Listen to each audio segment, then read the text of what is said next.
Megan Fox's plastic Hey, Daddy Gang, surgery today's story. episode is sponsored by Oh, God. Megan Fox. Welcome to Call Her Daddy. Thank you. I am so happy we are doing this tonight. Same. And I say Whoa. tonight, which is crazy. I have never Wow. you this late in my life. It's 10 o'clock at night. Mm-hmm. Are you a night owl? No, but I find that interesting because you've interviewed so many rappers, and I refuse to believe that they showed up on time or in the daylight. Okay, Offset didn't show up on time, but it was the daylight. But no, I have never done a late night interview, but I do feel like it's kind of a vibe. You might end up loving it. Yeah. Okay. Well, I was going to say, guys, it's raining right now. There's thunderstorms in LA. We've got candles going. This makes sense for a Megan Fox episode. When you are like, This is what hell is like. This is, you know what? Like, this is what hell would be. This is what hell would be, me surrounded by big screen TVs with just like this playing. like late night by yourself, your kids are asleep. What is your favorite thing to do at night usually? Well, I usually stay by the fire and I like to read. And I read. Wow. I stay by the fire. I like to read, drink my cocoa. A lot of metaphysical books, but right now You ain't read no metaphysical nothing. Just because you a rapper named Meta, and that's a physical act, doesn't mean you're reading metaphysical nothing, lady. I'm reading whatever that new like adult version of Twilight book that's out. It's like a That sounds more like it. A little less reading about metaphysics, and a little bit more reading about Twilight. Okay? That sounds more correct to me.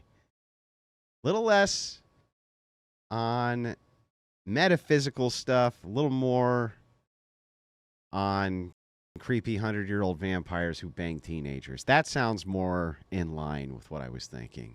erotic fairy book. Wait, isn't it like the King of, or the Court of Thorns? Yeah, I'm reading that. Wait, does it like kind of make you? I haven't gotten to the part yet. Oh my God. But I know that I'm gonna get there because Mhm. I know that he has like the ability to bind her energetically with magic, and I'm already like, I'm here for that. That'll do it for you. Yeah. I remember my friend was reading it and she was like, Alex, I'm not kidding you. I keep waking my boyfriend up in the middle of the night because I'm reading about fairies, but something get me going. I'm like, I don't understand it. Maybe I need to read it. They're reading about fairies, Twilight, and metaphysics. There's not enough crystals in the world. Kamala was interviewed by her during the campaign. Go figure. Apparently, this is a popular show with degens. Oh my God. I'm not there yet, but Okay. I feel like you should. Okay. And it's definitely a lot more interesting than most of the like psychological textbooks that I read by the fire at night. You're reading textbooks over there? Sometimes. You enjoy that? Can't say I enjoy it. I think that I do it out of I made like a really Out of some type of innate need to manipulate all of the people around you with pathetic Jedi mind tricks. And think Kamala went on that show instead of Rogan. Big mistake. Her face looks so fake now. It's like I'm watching those black dudes in the movie White Chicks. It's pretty bad. She doesn't look nothing like she did in Transformers. Whenever you hear these sorts of women talk, they got to play Tupac. You wonder why they call you.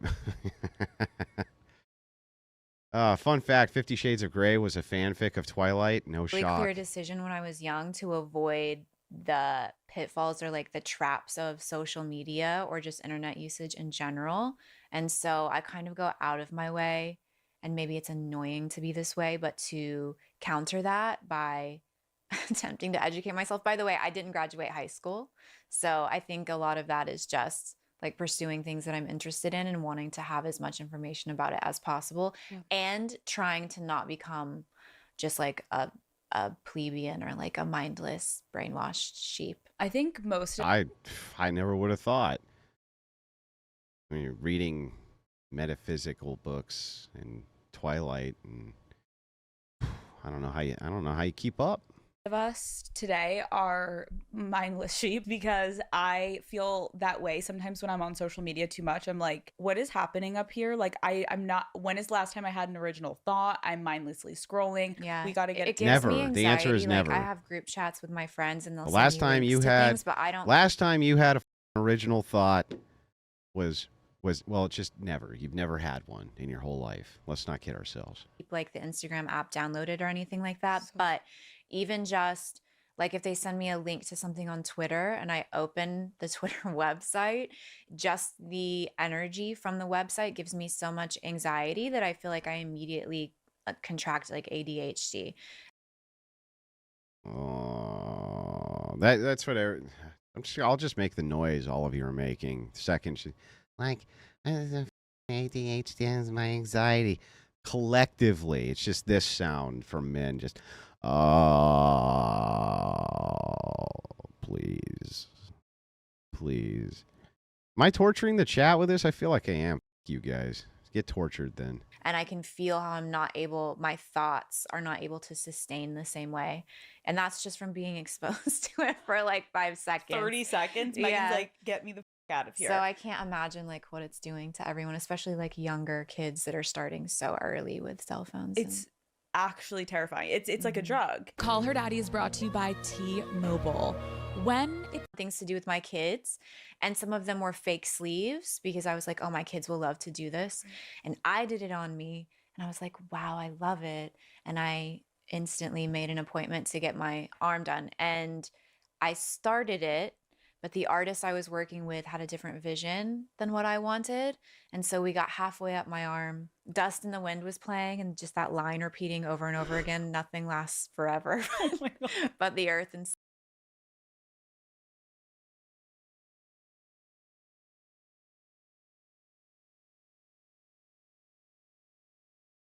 She never broke character after leaving Transformers. She looks like a Decepticon. sea and your tattoos that you get kept playing. And I was like, okay, I have to stop because this isn't my vision. It wasn't a bad tattoo. It just wasn't what I wanted. Right. So we stopped with half the tattoo. I kept that for like 6 months. And then I found an artist to cover it. Most people would say I'm grounded. Wow. Wow. What an amazing story. You know what? I think we should rewind it and listen to that 4-minute long story again. But I'm also very impulsive. Like when I decide to do something, it must be done right then. I can't decide it and then do it months from now. Or I can't plan far into the future. It has to happen instantly. Oh, great. It's a pain in the Okay. And so once I found the cover artist, I was like, we have to get it done. And we just did it 4 days in a row. It was like 6 hours a day. They won't tattoo you usually past 6 hours in one sitting because You're thinking of the Invincible comic book? That makes sense. your skin starts rejecting the ink. So I just did it 4 days in a row and sleeved it. And then it healed. It's still going. She's still talking about this tattoo. Very weird. It like didn't even peel. It was very weird. It just healed. It was just fine. Someone that you know also got a lot of new ink, and I have to ask about it or I would get roasted on the internet. MGK, should I call him MGK or Sure. Coulson or Coulson or MGK, Okay. whatever you want. He posted, and I saw all the comments of everyone mostly being like, what does Megan think about his new tattoo? What does Megan think? What does Megan think? And now I'm sitting here in person with you and I'm like, I have to ask you, like, what did you think when you saw the tattoo? Well, he has like a really special story behind why he did that. Oh which my God, not another tattoo story, please. Just it's hell. It's hell on earth. It's literal hell. obviously I'll leave for him to tell. But No, you ain't gonna leave it for him to tell. You're gonna tell the whole story. Stop us, lady. You ain't leaving nothing for nobody else to tell. he had a relationship with the tattoos that he had that he was very conflicted emotionally, whatever they represented, and I don't actually know. He didn't like to revisit those memories of some of those tattoos that he had, and he wanted to get rid of them. But I think the piece that she did for him is very like, I think it's very art. It gives me like Rick Owens. It gives me like, it's like an elevated version of all of those tattoos that My wife left me, and this is by far worse than that. This is the worst, most horrible thing. You know what? Now I know what to do. Anytime you guys are giving me trouble, I'm just gonna pick a random one of these, and we're just gonna sit and watch the whole thing. were pieced together. I think it's really elegant and it's kind of ahead of its time. I think in 10 years, that'll be a trend. I don't know how many people can take that kind of pain. So I don't know. People will be put to sleep and get the tattoos done, but he did it like fully awake with no painkillers and no Did you go with him? numbing. I went to one of the Oh, sessions. right. There's probably many. There were many, yeah. And it didn't feel like something. To me, it felt like he was going Never forgive or forget. It's through like a so. spiritual initiation. Oh God. And that space A needed spiritual to be respected, and I didn't initi- need to be What? there. I stopped by one of them though, What? but I don't actually know how he endured A that spiritual level of pain. Because initiation. he's also tattooing on top of tattoos, so you're tattooing the scar tissue, which makes it even more painful. I don't know. I don't know. His liver is also probably not doing well at this time. Prayers for Coulson. Yeah. I was thinking about, as I was reading those comments, I'm like, the internet is such a wild place. What is the craziest rumor you've ever heard about yourself my on the God. internet? There's lots of those. We could talk about that for a while. Let's talk about it for Okay, a let's while. talk about it. I guess one of the ones that's very persistent is that I'm like satanic or do satanic rituals or maybe adjacent to Illuminati or something in that vein, which I think really started. I don't know why it started. There was just like that one time that I said I drink blood ritualistically. And then everybody was like, wow, she's into satanic rituals. Classic. But I wonder why they would say that. that was a very misunderstood Oh, it was very misunderstood. thing. Let me Oh. try to explain it. Oh, I Give can't us like wait. some context. Okay, here's the context. Everything is a matter of like what you're accustomed to or what is currently like socially acceptable or normal. And Why do they use the voice? Why do they start low and then end every sentence on a high? Everything is what is socially acceptable or what is not socially acceptable. And when we talk about what is socially acceptable, we have to really dive in deep to know what is or is not socially acceptable. Why the do they talk like that? Why?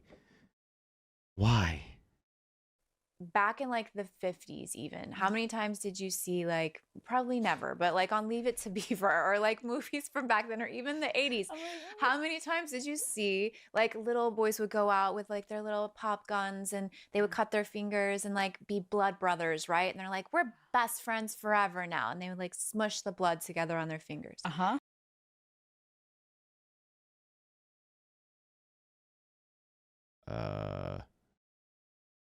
Where are we going here? That's not satanic, right? That's normal and that's cute, that's sweet, that's like an innocent, like, Little bond. yeah, it's a little bond between kids who love each other, they have a pure friendship. It's like that, except instead of rubbing your fingers together, the drop of blood goes in your mouth.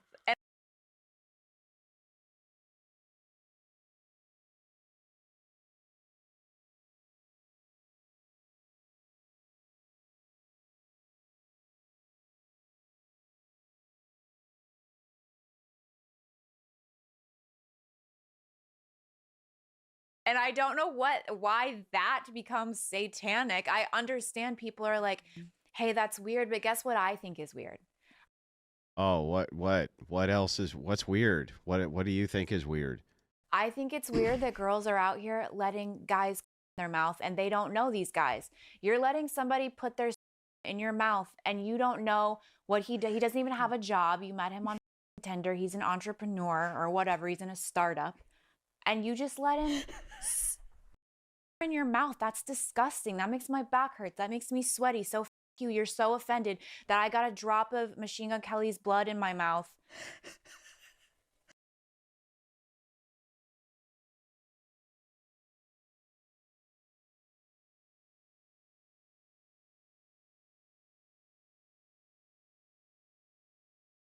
So women let random men in their mouth. True. That is disgusting. I agree. Which justifies drinking people's blood. Why? What? You have Brandon from Silicon Valley's in your mouth. He didn't even buy you a nice drink. I'm crying. Honestly, though, it's a matter of perspective. What Oh. is so gross about what I did with my soulmate? You guys are out here letting strangers. This is disgusting. It is. These are the facts we really needed to discuss today, Megan.